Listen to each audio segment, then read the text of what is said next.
नमस्कार। नमस्कार, बहुत स्वागत है आपका उत्तर प्रदेश के इस खास बुलेटिन में। आपके साथ में हूं दिव्या। शुरुआत करते हैं खबरों की, जहां प्रधानमंत्री नरेंद्र मोदी ने पल्लदम में जर्मन गायिका कैसेंड्रा माई स्पिटमैन और उनकी मां के साथ मुलाकात की। कैसेंड्रा माई स्पिटमैन का जिक्र प्रधानमंत्री नरेंद्र मोदी ने अपने एक मन की बात कार्यक्रम में किया था। बता दें कि कैसेंड्रा माई स्पिटमैन कई भारतीय भाषाओं में गीत, विशेषकर के भक्ति गीत गाती हैं। मंगलवार को उन्होंने पीएम नरेंद्र मोदी के सामने अच्युतम केशवम और एक तमिल गाने की प्रस्तुति दी।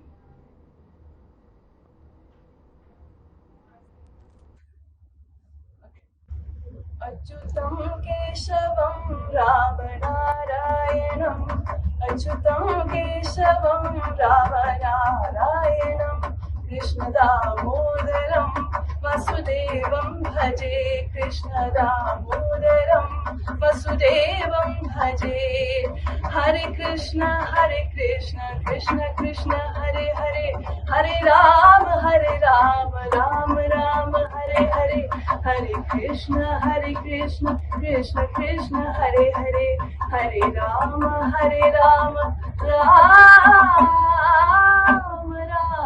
Hare Hare So it's one of these Tamil bhajans. I hope you like it and I hope I can memorize the lyrics. Okay.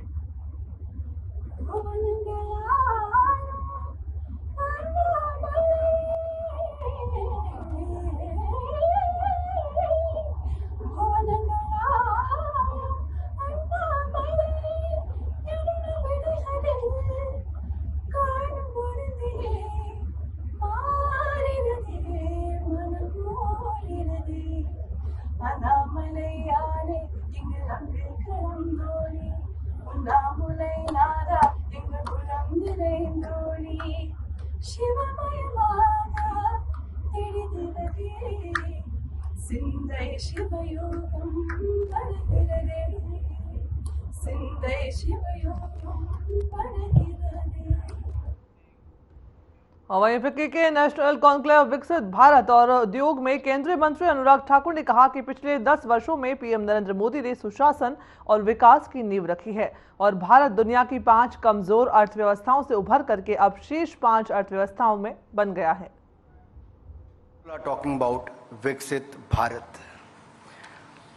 But if you look back at 2014, we were among the fragile 5 economies of the world. There were corruption cases. There were many other issues faced by a lot of people where the delivery was a big challenge. So from a lost decade to decade, how this journey has been from the time of UPA to the time of UPI, I think the things have changed. What has changed? The offices are same, the officers are same. Only I think the leadership has changed, the mindset and the trust. And let me throw some light on this because Prime Minister Modi believes in the teamwork. And when I'm standing in front of the industry leaders, from the day one, Prime Minister talked about Sabka Saath, Sabka Vikas and Sabka Vishwas. अगर आप उनके गुजरात के दिनों से अब तक भी देखेंगे, उनके मन में एक सपना था कि सरदार सरोवर डैम बने, सरदार पटेल की भव्य प्रतिमा बने। देश में उससे पहले छोटी छोटी बातों पर हम रुक के रह जाते थे, लेकिन दुनिया भर के देशों में सुनते थे सबसे बड़ी प्रतिमा, सबसे ऊंचा पुल, सबसे लंबी सुरंग। लेकिन आज भारत गौरव के साथ कह सकता है, गर्व के साथ कह सकता है, अगर सबसे ऊंचा पुल कहीं पर है, सबसे लंबी सुरंग कहीं है, सबसे ऊंची प्रतिमा कहीं पर है, एक के बाद सबसे तेजी के साथ करने वाला काम कहीं पर है, तो हमारे भारत में है। एक बड़ा बदलाव आज हमने देखा। और वहीं सीएम योगी आदित्यनाथ ने Adani defence system and technologies limited के एम्यूनिशन मैन्युफैक्चरिंग कॉम्प्लेक्स का उद्घाटन किया। उद्घाटन कार्यक्रम में सीएम योगी ने लोगों को संबोधित किया। उत्तर प्रदेश डिफेंस कॉरिडोर में Adani defence system and technologies limited की तथा हैदराबाद में भी Adani defence system and technologies की परियोजना के शुभारंभ कार्यक्रम में उपस्थित उत्तर प्रदेश विधानसभा के अध्यक्ष माननीय Shri Satish Mahana ji, chief of army staff general Manoj Pande ji, Uttar Pradesh सरकार में मेरे सहयोगी मंत्रीगण, औद्योगिक विकास के मंत्री श्री नंद गोपाल गुप्ता नंदी जी, एमएसएमई विभाग के मंत्री Shri Rakesh Sachan ji, lieutenant general NS Raja Subramani ji, प्रदेश के अवस्थापना एवं औद्योगिक विकास के आयुक्त Shri Manoj Kumar Singh ji, MD Adani ports and special economic zone Shri Karan Adani जी, निदेशक अडानी ग्रुप से Ajit Adani ji, CO defence and aerospace Adani group से आशीष राजवंशी जी, आज के इस समारोह में विशेष रूप से उपस्थित यहाँ पर इस क्षेत्र के हमारे सभी माननीय जनप्रतिनिधिगण, आर्मी और प्रशासन से हमारे जुड़े हुए सभी अधिकारीगण, डिफेंस इंडस्ट्रियल कॉरिडोर और Adani defence system and technology से जुड़े हुए सभी यहाँ के उपस्थित सभी अधिकारी और यहाँ के कार्मिकगण, उपस्थित महानुभाव, मेरे लिए यह अत्यंत आह्लादित क्षण है कि जब उत्तर प्रदेश ने 2018 में अपना पहला इन्वेस्टर समिट आयोजित किया था, तब देश के यशस्वी प्रधानमंत्री आदरणीय श्री नरेंद्र मोदी जी ने देश के अंदर 2 डिफेंस मैन्युफैक्चरिंग कॉरिडोर की घोषणा की थी। भारत की रक्षा क्षेत्र में आत्मनिर्भरता के लक्ष्य को ध्यान में रख करके ये 2 महत्वपूर्ण घोषणाएं थी। एक सुदूर दक्षिण में तमिलनाडु में और दूसरा डिफेंस मैन्युफैक्चरिंग कॉरिडोर की घोषणा उत्तर प्रदेश में आदरणीय प्रधानमंत्री जी ने इन्वेस्टर समिट के आयोजन में किया था।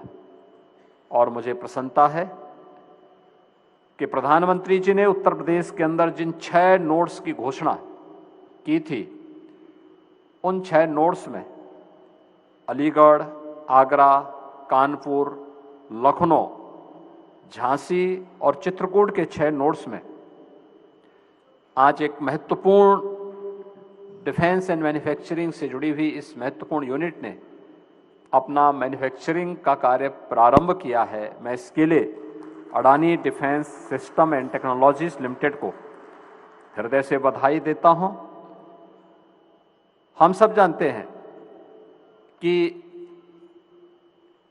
उत्तर प्रदेश ने डिफेंस मैन्युफैक्चरिंग कॉरिडोर के लिए 5000 हेक्टेयर के एक बड़े लैंड बैंक को बनाने की कार्रवाई को आगे बढ़ाया है, और जिसमें से हमारे पास अब तक लगभग 5000 एकड़ लैंड हम लोगों ने लैंड बैंक के रूप में प्राप्त किया है, जिसमें अलग अलग नोड्स पे कार्य प्रारंभ हुआ है। उत्तर प्रदेश में इस अलग अलग नोड्स में जो कार्य अब तक प्रारंभ हुए हैं, जिसमें लखनऊ में BrahMos aerospace and Aerolloy technologies, Jhansi में Bharat dynamics limited, armoured vehicle Nigam limited और Tata technologies limited, global engineering limited और डब्ल्यूबी इलेक्ट्रॉनिक्स इंडिया लिमिटेड, इन सभी के द्वारा ये कार्य प्रारंभ हुआ है। अलीगढ़ में Shankar research lab, LLP and Emitech electronics शामिल हैं, जिनमें अब तक कार्य प्रारंभ हुआ है, और जिसमें कानपुर में Adani defence system and technologies limited, Anant technologies and Zensar aerospace, ये सभी इन अलग अलग नोड्स में कार्य कर रहे हैं। उत्तर प्रदेश में 2 इस दिशा में डिफेंस मैन्युफैक्चरिंग कॉरिडोर में सेंटर ऑफ एक्सीलेंस विकसित हो रहे हैं, जिसमें दोनों आईआईटी कानपुर और आईआईटी बीएचयू, इन दोनों को इसके लिए नामित किया गया है। और इसके लिए रक्षा मंत्रालय ने भी उत्तर प्रदेश में टेस्टिंग सुविधा का इंफ्रास्ट्रक्चर विकसित करने के लिए सहयोग करने में अपनी साझेदारी दिखाई है। उनके इंफ्रास्ट्रक्चर डेवलपमेंट के लिए भी अपना सहयोग प्रदान करने की कार्रवाई की है। उत्तर प्रदेश में डिफेंस कॉरिडोर में डिफेंस एंड एरोस्पेस सेक्टर की एमएसएमई एंड स्टार्टअप की विशिष्ट जरूरतों को पूरा करने के लिए जो भी सहयोग की आवश्यकता पड़ती है, उसके लिए एक अनुकूल वातावरण प्रदेश के अंदर बनाने का कार्य हुआ है। और इसके पीछे का उद्देश्य भारत को सुरक्षा के क्षेत्र में न केवल आत्मनिर्भरता, बल्कि इसके माध्यम से हम न केवल अपनी स्वयं की आवश्यकताओं की पूर्ति कर सकें, बल्कि देश की सुरक्षा और आंतरिक सुरक्षा की स्थिति को सुदृढ़ बनाने के साथ साथ इस क्षेत्र में जो दुनिया की आवश्यकता है, उन आवश्यकताओं की पूर्ति करने में भी भारत अपना योगदान दे सके, इसके लिए उत्तर प्रदेश का यह एक महत्वपूर्ण केंद्र जो 6 नोड्स में विकसित हो रहा है, यह एक मील का पत्थर साबित होगा, यह मैं विश्वास के साथ कह सकता हूं। आज उत्तर प्रदेश देश के अंदर देश के डेवलपमेंट में और भारत की आर्थिक उन्नति में ब्रेकर नहीं बल्कि ब्रेक थ्रू का काम कर रहा है। यह वही उत्तर प्रदेश है जिसमें 2017 के पहले जिस उत्तर प्रदेश को देश के विकास की सबसे बड़ी बाधा माना जाता था, आज यह उत्तर प्रदेश आदरणीय प्रधानमंत्री जी के मार्गदर्शन में सर्वांगीण विकास के नित्य नए प्रतिमान स्थापित कर रहा है। अभी आपने देखा होगा 19 फरवरी को ही प्रधानमंत्री मोदी जी स्वयं प्रदेश की राजधानी लखनऊ में आए थे। गत वर्ष हम लोगों ने प्रदेश का ग्लोबल इन्वेस्टर समिट आयोजित किया था। ग्लोबल इन्वेस्टर समिट में उत्तर प्रदेश को 40 लाख करोड़ रुपए के निवेश के प्रस्ताव प्राप्त हुए थे और इनमें से महत्वपूर्ण होता है कि निवेश के प्रस्ताव वहीं पर प्राप्त होंगे जहां पे व्यक्ति की सुरक्षा के साथ साथ पूंजी की सुरक्षा की भी पुख्ता व्यवस्था की गारंटी हो। जिस प्रदेश में पहले कोई निवेश नहीं करना चाहता था, मुझे याद है आज उत्तर प्रदेश विधानसभा के हमारे स्पीकर श्री सतीश महाना जी 2017 में प्रदेश के औद्योगिक विकास के हमारे मंत्री थे और पहले इन्वेस्टर समिट में के समय इन लोगों को आशंका थी कि यूपी में सचमुच कोई आएगा कि नहीं आएगा, क्योंकि वातावरण बहुत खराब था। ये डिफेंस कॉरिडोर की बात तो दूर, हां 2017 के पहले उत्तर प्रदेश के अंदर जगह जगह तमंचे जरूर लहराए जाते थे, लेकिन आज तमंचे नहीं बल्कि हम टेक्नोलॉजी का बेहतरीन उपयोग कर रहे हैं और आज उत्तर प्रदेश के नौजवानों के हाथों में तमंचे की जगह टैबलेट देखने को जरूर मिलता है। एक बदली हुई कार्यशैली और एक नई कार्य संस्कृति उत्तर प्रदेश के अंदर हम देख सकते हैं। उत्तर प्रदेश में जहां 2017 के पहले रंगदारी वसूली की जाती थी, आज रंगदारी नहीं बल्कि पीएम स्वनिधि योजना उत्तर प्रदेश के उन छोटे छोटे व्यापारियों के लिए आर्थिक स्वावलंबन का आधार बन रही है। जो उत्तर प्रदेश में पहले दंगे होते थे, आज उत्तर प्रदेश के युवाओं के लिए खेल की एक नई संस्कृति को विकसित करके दंगल जैसी प्रतियोगिताओं के माध्यम से उन्हें गोल्ड मेडल जीतने के लिए ओलंपिक में या एशियन गेम्स में गोल्ड मेडल जीतने के एक नए अवसर उत्तर प्रदेश प्रदान कर रहा है। और जहां कर्फ्यू लगता था, आज शानदार तरीके से कावड़ यात्राएं उत्तर प्रदेश की एक उत्सव प्रदेश के रूप में बदलने का भी कार्य कर रहा है। ये जो नई कार्य संस्कृति पैदा हुई है, इस बदले हुए प्रवेश में हम सबको इसका लाभ लेना चाहिए। और अभी 19 फरवरी को प्रधानमंत्री जी का आगमन 10,24,000 करोड़ रुपए के निवेश के प्रस्तावों को जमीनी धरातल पर उतारने का कार्य एक साथ हम लोगों ने लखनऊ में आयोजित किया है। इंफ्रास्ट्रक्चर का जितना शानदार कार्य उत्तर प्रदेश के अंदर हुआ है, आज सबसे देश के अंदर 40% एक्सप्रेसवे यूपी के अंदर है और गंगा एक्सप्रेसवे बनने के बाद देश के कुल 55% एक्सप्रेसवे अकेले यूपी के अंदर होंगे। एयर कनेक्टिविटी में उत्तर प्रदेश के अंदर बेहतरीन स्थिति है। आज 9 एयरपोर्ट हमारे क्रियाशील हैं, जिनमें 4 इंटरनेशनल एयरपोर्ट हैं। 2017 के पहले केवल 2 एयरपोर्ट हमारे पास थे।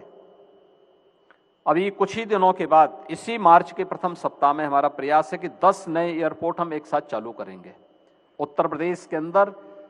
और इस वर्ष में हम लोग भारत के सबसे बड़े एयरपोर्ट को, जेवर एयरपोर्ट को भी हम प्रारंभ करने वाले हैं।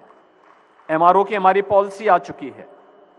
भारत का पहला एमआरओ भी हम लोग जेवर के पास स्थापित करने जा रहे हैं। इस नए स्थिति में आज यहां पर आपने देखा होगा एकदम वीरान क्षेत्र था ये, और डिफेंस मैन्युफैक्चरिंग कॉरिडोर की जब बात आई थी तो महाना जी का भी और यहाँ के हमारे जनप्रतिनिधियों का आग्रह था कि इस पूरे क्षेत्र में इसको डेवलप किया जाए। और मैं धन्यवाद दूंगा यहाँ पे Adani defence system and technologies को कि अडानी ग्रुप ने इसमें रुचि ली और एक साथ 500 एकड़ क्षेत्र में वह इसको डेवलप कर रहे हैं। मेरा उनसे आग्रह होगा कि आईआईटी कानपुर बहुत दूर नहीं है और कानपुर में हमारे 2 महत्वपूर्ण ऐसे टेक्निकल इंस्टीट्यूशन है, एक आईआईटी कानपुर है और एक एचबीटीयू है।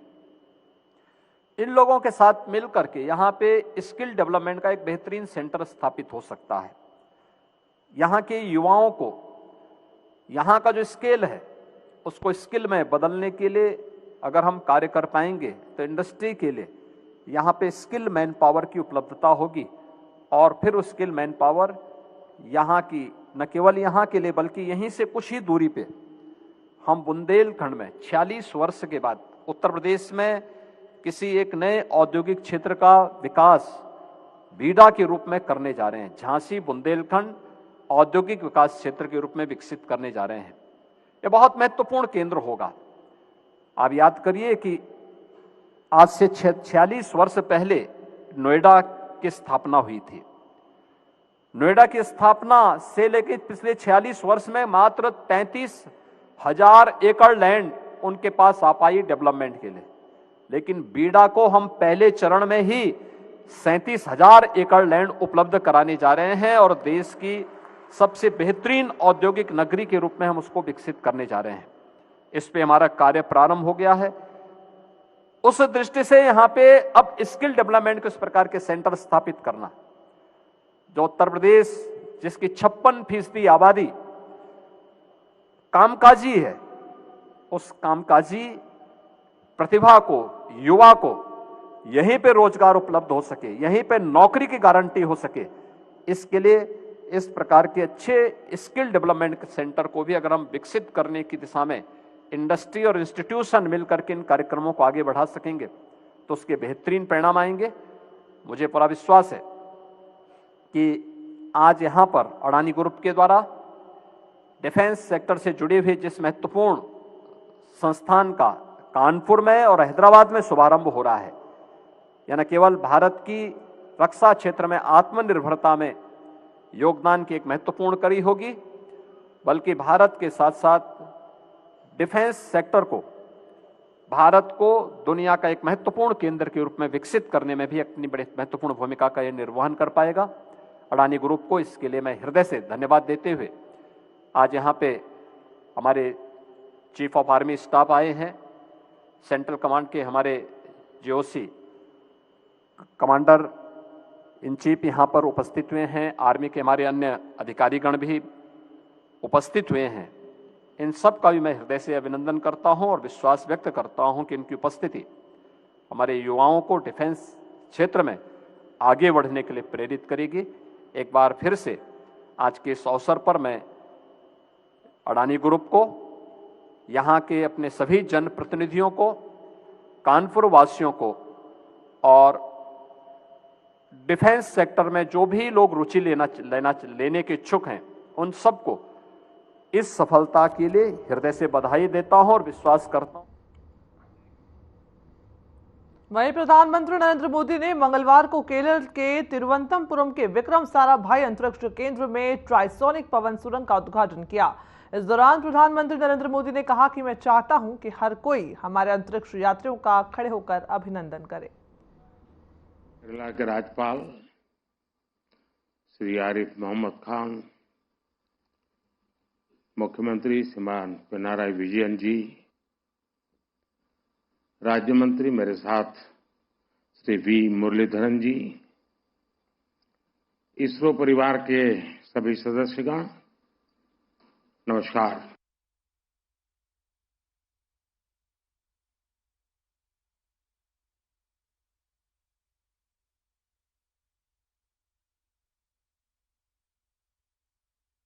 साहसिक साथियों के सम्मान में हम सब स्टैंडिंग ओवेशन दे करके तालियों से उनको सम्मानित करें।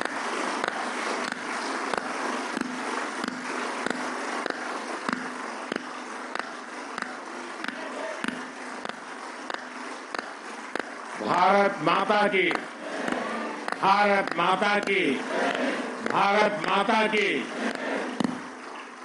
बहुत बहुत धन्यवाद। हर राष्ट्र की विकास यात्रा में कुछ क्षण ऐसे आते हैं जो वर्तमान के साथ ही आने वाली पीढ़ियों को भी परिभाषित करते हैं। आज भारत के लिए ये ऐसा ही क्षण है। हमारी आज की जनरेशन बहुत सौभाग्यशाली है, जिसको जल, थल, नभ और अंतरिक्ष में ऐतिहासिक कामों का यश मिल रहा है। कुछ समय पहले मैंने अयोध्या में कहा था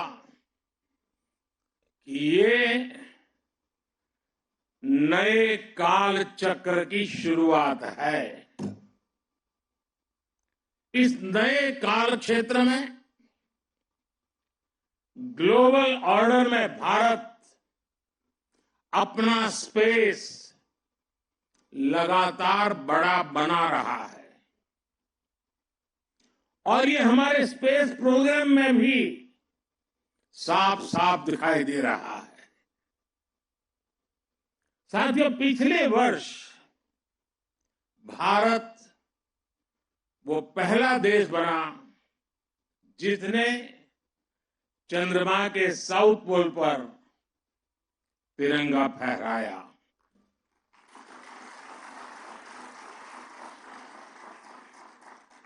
आज शिव शक्ति पॉइंट पूरी दुनिया को भारत के सामर्थ्य से परिचित करा रहा है। अब विक्रम साराभाई स्पेस सेंटर में हम सभी एक और ऐतिहासिक सफर के साक्षी बन रहे हैं। अब से कुछ देर पहले देश पहली बार अपने 4 गगनयान यात्रियों से परिचित हुआ।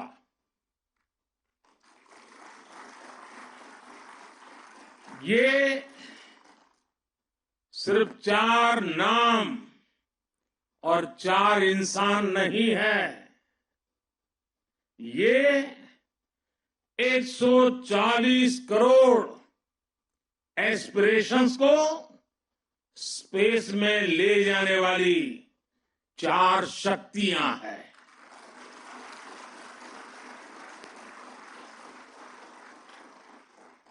40 वर्ष के बाद कोई भारतीय अंतरिक्ष में जाने वाला है, लेकिन इस बार टाइम भी हमारा है, काउंटडाउन भी हमारा है और रॉकेट भी हमारा है।